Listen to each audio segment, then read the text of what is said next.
everyone, and welcome to the Debrief on ABC News Live. I'm Kimberly Brooks. Thanks so much for joining us. We're on the ground at the Amazon rainforest as it continues to burn at record rates. Plus, we have the latest on the Hong Kong protest. And today is International Dog Day. And let's just say we have a treat for you. But first, here are your headlines.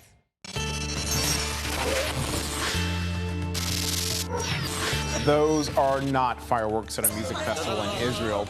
Those are Palestinian rockets being intercepted by Israel's missile defense system near the Gaza border.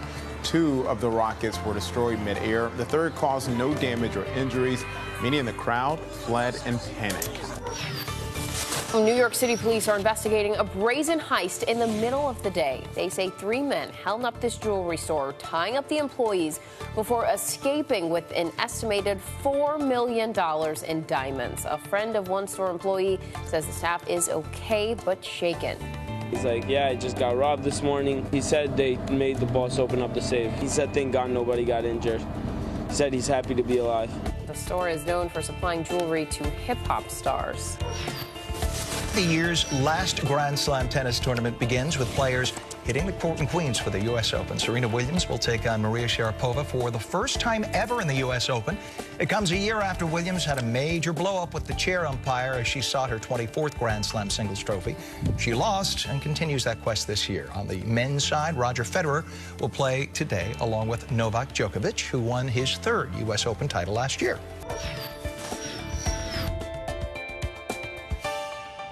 We begin in the Amazon rainforest, the lungs of the world as it's called, and it's still burning at record rates. Over 80,000 fires this year so far. One cannot imagine the wildlife and the indigenous people it's affecting. And reminder, the Amazon forest provides 20% of all the oxygen on this planet. A global crisis indeed, and our Matt Gutman is right there. Matt? Hey, Kimberly, I'm outside Corumbá, Brazil, and this is one of the fields that we've seen just off a main road that's burned. Now, this one may have been caused by someone throwing a cigarette out of a car vehicle. We've also seen so many fires that have been started by farmers across this country who are just trying to clear brush. But what happens is it's so dry this year that the fire just takes off, and it goes all the way up into the mountains that you can see have been burned. And I'm going to have Juan, my cameraman, point to those palm groves that have been singed. That's a very typical type of tree here in this part of Brazil. It's called a carandá, a famous palm that grows naturally here. But, we flew over this area yesterday. And, I've been covering fires for years in California, some massive fires, but I have never seen anything on this scale, just the breadth of the fires. We flew 200 miles out and 200 miles back in a sort of a triangle shape, and everywhere we went, we saw these massive curtains of flame, these plumes of smoke rising thousands of feet in the air. This area has seen about 3 million acres burned just over the past week or two, an enormous amount of land. We're talking something basically the size of Connecticut and Rhode Island put together, an enormous amount of terrain destroyed. Now, in the U.S., what you'll see is a firefighter either use a truck or hose to basically cut a line in the ground, and they're going to try to separate the fire. If the fire's burning here, they're going to try to create turf so it doesn't burn on the other side. Here in Brazil, what they're trying to do is basically put out the fires. And you can see in this video that they have these long poles, and on the end of the poles they have these mats, and they're slapping it down on the fire, sometimes kicking the ashes to try to put out the fire. They also have these what look like bug sprayers, and they're just squirting it onto the fire to try to dampen it. So very simple tools here. This fire unit that we embedded with, they have 2 trucks that are just vehicles. They're not fire trucks. They don't have hoses that they carry around with them. And the only way that the firefighters could communicate, I'm sorry I laughed, was by cell phone, but there's no cell phone reception out here, so they're literally asking each other where they are or asking locals if they've seen their mates out there in the field. So very hard going. Now, Brazil has deployed about 44,000 troops out here. Not to this spot. We haven't seen any around here. We don't exactly know where these troops are going to go. We've also seen air assets deployed, but they're very, very few of them. Certainly not enough to cover the massive amounts of fire. We are talking about devastation that is massive in scale and also of global importance. You know, Brazil produces an estimated 20% of the world's oxygen, and there is concern that if these fires aren't somehow controlled and there is even more damage to the Amazon, that it might have an effect on global temperature, but certainly the biodiversity, the incredible biodiversity in this country. Now, the U.S., President Trump, have offered assistance, others as well. So far, Brazil's president has said, we got this under control, thank you, but no thank you. What's clear from me and from talking to the experts here on the ground, no amount of firefighting is going to be able to stop this, only Mother Nature, but the rainy season is still months away. We're going to see a lot more of this fire and this kind of dryness before this gets any better. Kimberly.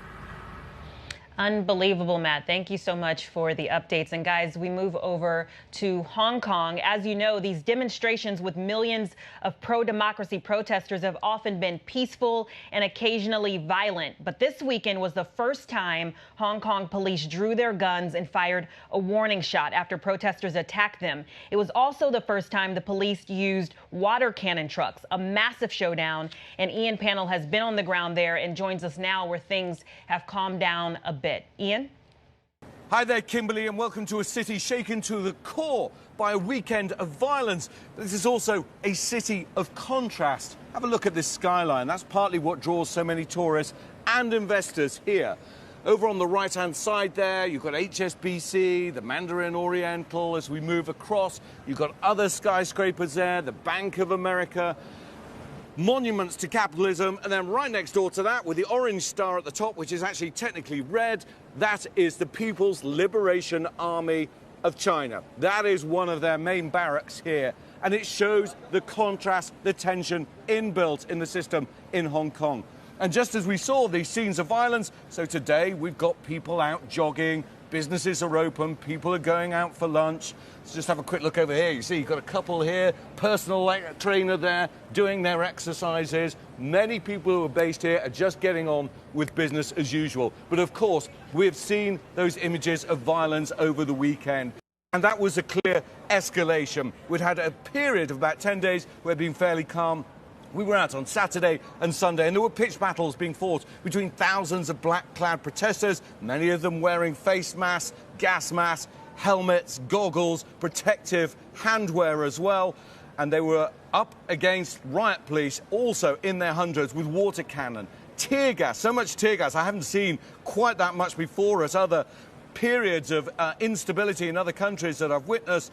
And yet the protesters weren't giving way on Sunday. This went on for hours and hours. Over 80 protesters were arrested, over 20 police injured, a number of protesters also injured. The protesters refusing to move out of the way, refusing to give way on their 5 key demands, a number of different issues, dropping the feared extradition bill, but universal suffrage is a key one. In other words, more freedom, more democracy, and less control by China. But China's warned that if it can't control the scenes like this, if it can't bring calm and peace back onto the streets, then it has the power, it has the solutions to do so. Now, I don't think we're there yet, but there were brief moments where it appeared that the police here were just on the fringe of losing control in odd pockets. In particular, where you saw this quite shocking image of 2 policemen drawing out their sidearms and pointing them directly at protesters. At least one image of a protester who's clearly unarmed, wearing a vest and shorts and had an umbrella in his hand.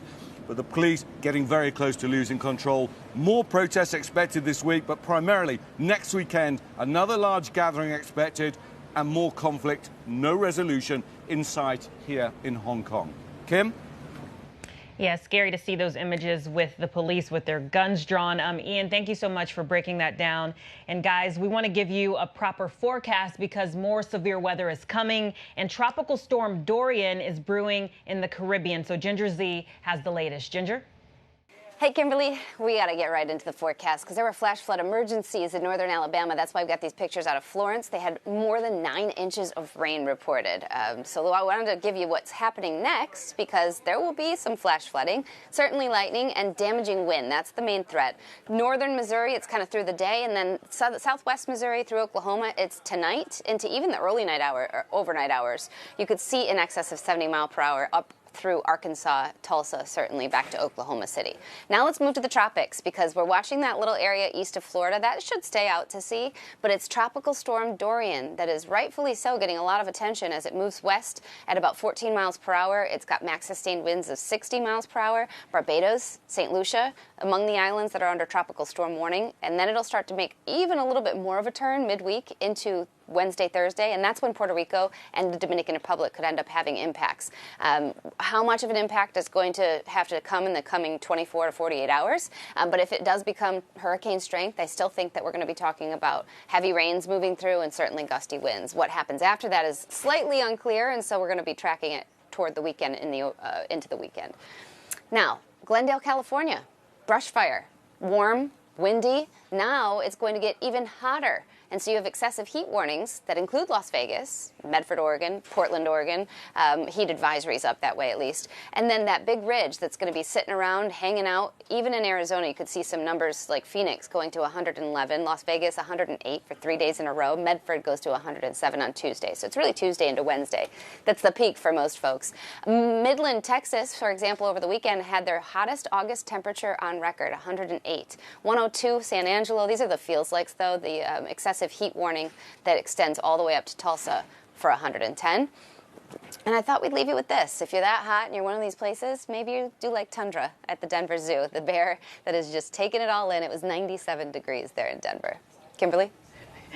Thank you, Ginger. You always leave us with some great images. Thank you so much. And as we've told you before, August is Black Business Month, and we've been highlighting some really awesome people of color doing their thing. Well, today we're checking out a company called Black and Green, an all-natural marketplace with non-toxic green products by all Black artisans, chosen and curated by Black women health experts. It's so awesome. So I want to bring in Sophia Thompson, who's the publicist for this marketplace, and also Yana Janelle Scott, who's the Director of Operations. Hello, ladies. Thanks for being with us today. Good to see you. Yes. So, you know, the natural, non-toxic beauty space is growing, but no one has ever created one where it's completely dedicated to Black women. So why do you guys think this space was important to create? Sure. Yeah, so we felt it was important to create because of how much personal care products affect Black women and our health. And a lot of times, what Dr. Kristen found, she's the founder of Black and Green, she discovered that a lot of the health conditions affecting us, such as cancer, and other diseases, were directly linked to our personal care products. And so creating Black and Green to be that non-toxic marketplace just seemed to be the most ideal, especially because we love products. We want to be healthy as well. Yeah, one thing I find so fascinating is when you look on the website, you guys have a non-toxic alternative to almost every single item that people would use on a regular basis, from sunscreen to pads. So how do you guys go about curating all of this? Dr. Kristen was absolutely intentional when it came to curating products for Black and Green.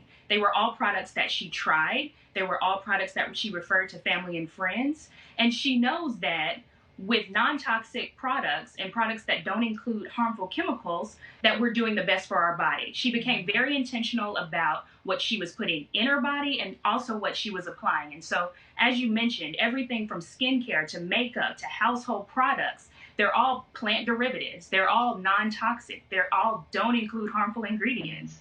Yeah, it's like sometimes you may find a product you like here, and then you may go to another store for something else, but here it is all in one space. I want to read something that you guys have on the site. It says, "We never bring in junk, only joy. If it's not sustainably made, plant-based, or cruelty-free, we don't put it in our homes, on our melanin, or otherwise allow it to clog our self-care." So what are some chemicals that people should know to avoid completely, even if they haven't come to this marketplace before? Sure. So we always recommend, of course, to look for chemicals that say parabens on them. Anything you can't pronounce, honestly, is like our simple rule for that. Yes. And so you're like seeing long scientific words without the parentheses of like the natural term for it, then we throw that out. And so without like getting too technical scientifically, we always just tell our customers and our community to focus on words that they can pronounce, things that they would find in their kitchen, familiar terms, plants, things like saying coconut oil or shea, et cetera, et cetera. Those things are the things you want to look for rather than these made-up terms, because if they're made-up terms, then they're most likely made-up chemicals. Yeah, I love that you guys say that, because that's kind of like the same application for food too, right? Like if you can't pronounce something in the ingredients, then it really shouldn't go into your body. Exactly. Absolutely. So do you guys have favorite products? What are some products, bestsellers, or things that you use on a regular basis? All would be too cliche to say, right? But really, all of them are products that we've tried. All of them are products that our community has absolutely given feedback on. A few favorites of mine, Honey Bunny Apricot Deodorant. I love Black Girl Sunscreen. I use it every day. I buy 2 bottles at a time. Also, deodorant is an easy way to kind of transition into the all-natural space, but another favorite product of mine are the Luhu wool balls. And individuals may not know that sometimes dryer sheets do contain harmful chemicals. And so the Luhu ball is a wool ball that you're able to apply essential oils to, and they infuse your clothes as they're drying of that scent. So you could walk around with eucalyptus mint, you could walk around with lemon, rosemary. So the Luhu ball is another favorite of mine. Yes, and I also really love the Green Laundress cleaning supplies. The tub scrub in particular is my favorite, and I love that because it honestly is a natural cleaner that you can use for almost anything. So I don't only use the tub scrub for my tub, I also use it to clean my shoes. You can use it for your countertops, and it's an awesome cleaning solution that actually works without having to use bleach. Yeah, this is great. Honestly, I've switched over almost everything, but deodorant has always been difficult because some work, some don't, so I'm definitely going to try this one. And I love that you mentioned Black Girl Sunscreen, because some people still think that we don't need sunscreen, so that's fantastic.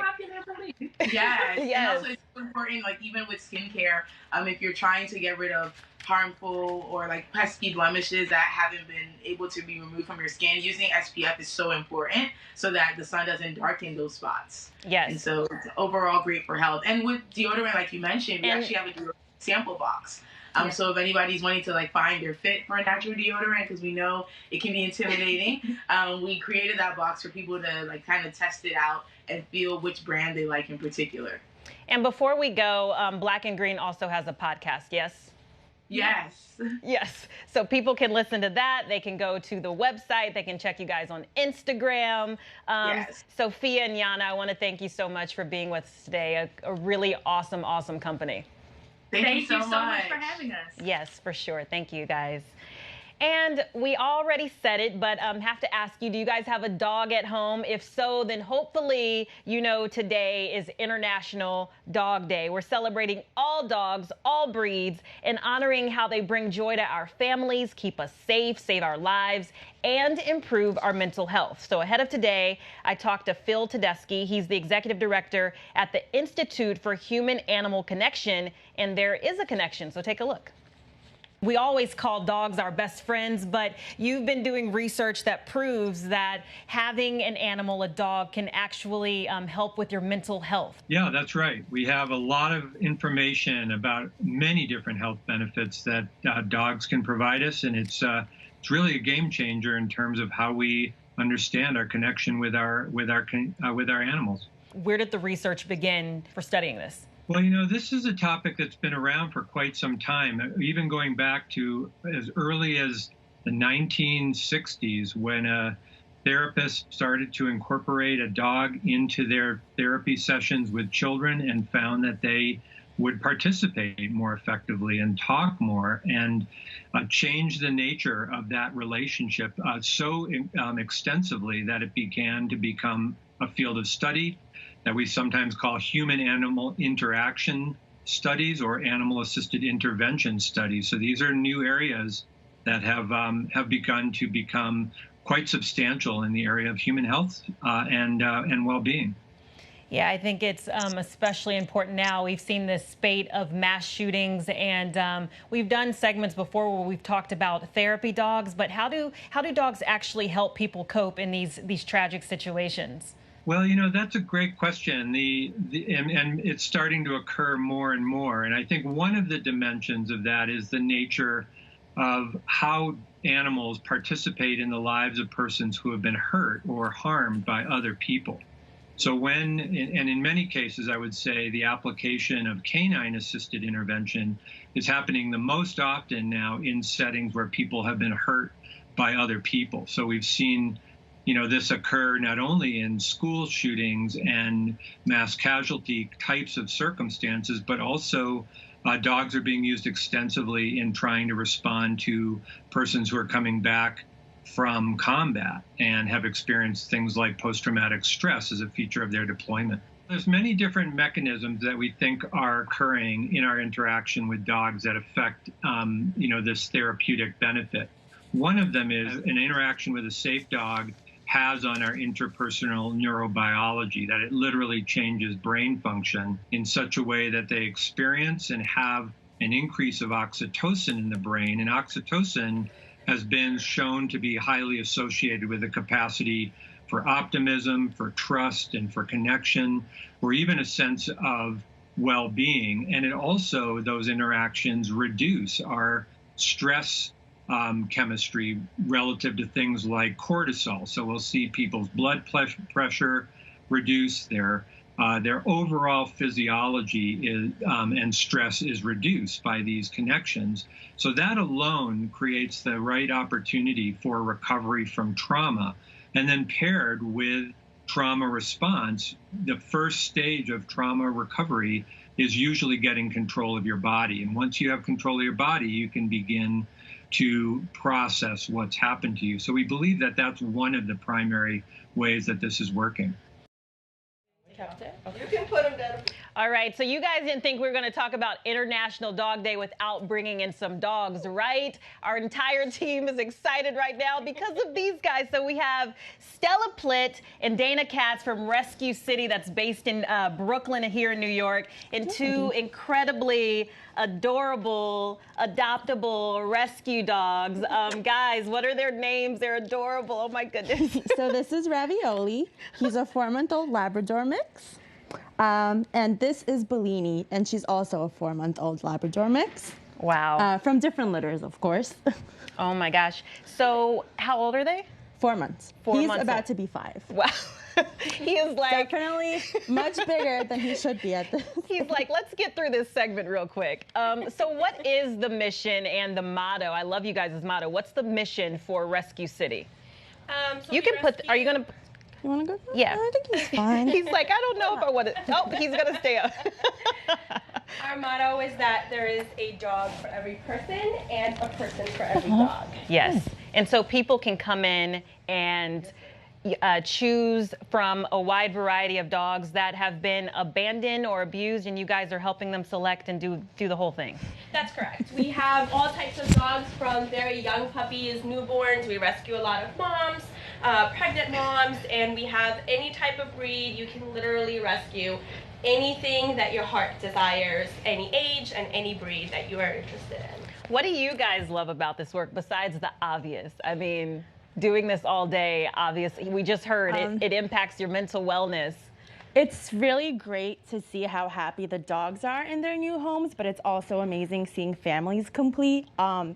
Children growing up with dogs who've never had dogs before, or people who bring in dogs into their home that never grew up with dogs, and just seeing how really dogs can change people's lives. Yes. And so you have dogs yourself, right? Yeah. Yes. I do. I foster failed and kept 2 of my foster dogs. And what about you? Do you have any dogs? 3. Yes. So we foster all the time. That is one of the most important things in rescue, is you foster. We don't have a stationary facility with cages, so all of our dogs are in foster care, and they get their TLC, and they learn how to, and they learn how to be good dogs. so that when they're adopted, they're just as lovable as people want and expect them to be. And how can people adopt? What is the process? What do they have to do to come in and get these cutie pies? Oh my goodness. Hi. What do you have to do? They go on our website, they complete an application to be considered for adoption. Our clearance team gets in touch with them, they do an interview, and if they're approved to adopt their dogs, they meet the puppies and take them home the same day, or the adult dogs. So our website is rescuecity.nyc. Yes. They can meet all of our adoptable dogs there and learn a little bit more about the adoption process. They can also follow us on social media to see our newest dogs. Yes, and then you also provide support for people after they have the dogs in their home.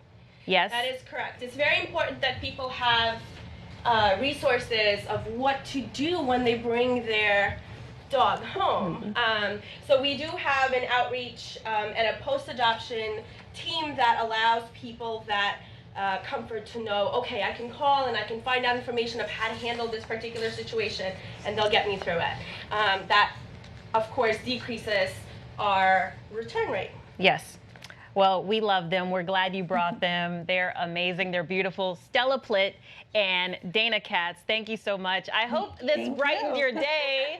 When we say take care of yourselves, this is one way you can do it. They're so, so cute. So guys, continue to take care of yourselves. Love your dog today. Show them some love. And if you're around, you can stick around for the briefing room at 3:30 p.m. Then check out World News Prime at 8 p.m. And if you want to stay updated on all of these headlines, you can go to abcnews.com or download the app. I'm Kimberly Brooks, and we'll see you later.